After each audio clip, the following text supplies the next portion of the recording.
So in this week's portion, we learned something very interesting about the essence of Kedusha, of holiness, and what this means.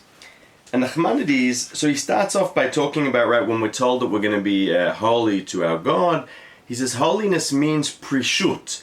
It means someone that secludes themselves, segregates themselves, right? Someone that sort of, like a Nazir if you like, someone that sort of puts themselves aside. And when you think about that, there are a lot of similarities between the Kohanim and the Kohen Gadol especially, that does things in a very different way. There's a form of seclusion as opposed to the rest of Israelites, much like the Israeli nation secludes itself and differentiates itself, mavdil et atzmo, from the rest of the nation. So that in itself, I want to sort of have this in the back of our minds. And then what I want to get to is we're told, there's a pasuk when we're talking about the different things that the great, Kohen, the Kohen Gadol can or can't do. We're told he doesn't leave the temple. Now what does this mean? He never leaves the temple.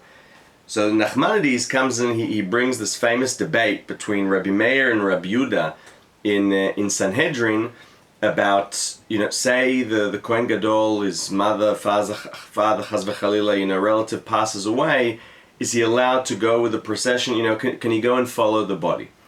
And according to Rabbi Yehuda, he can't go at all, because the fear is if he goes, he'll see and he'll just want to touch, the body. He'll be so sad, and so I want to sort of, you can't even leave. Reb Meir says, no, you can go, but just ensure that when you go, you never see the procession. So they're going, they've just turned the corner of the road, then you can go. And that way you're sort of always being cautious. But there's a machloket, there's this sort of dispute and wondering.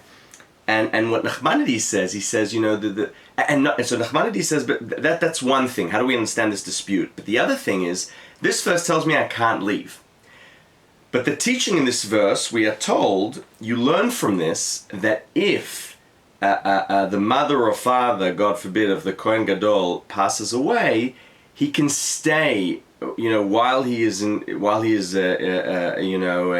his parents, he can stay and work in the Holy Temple. And Nachmanides says, what does that mean he can stay, but we're told he can't leave? Right? There's this sort of contradiction. And he says, if you ask me, the way these two, live peacefully together is to say that you're right, he doesn't have to leave. Sort of meaning he can technically, depending on who you go with, can leave. But the point is, and this connects to what holiness means. And it's very difficult, because I find, it's how many of us could relate to this.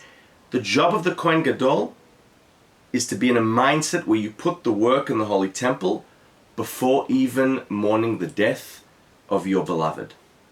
Right now, imagine what that means in terms of a leader, in terms of a representative of a people.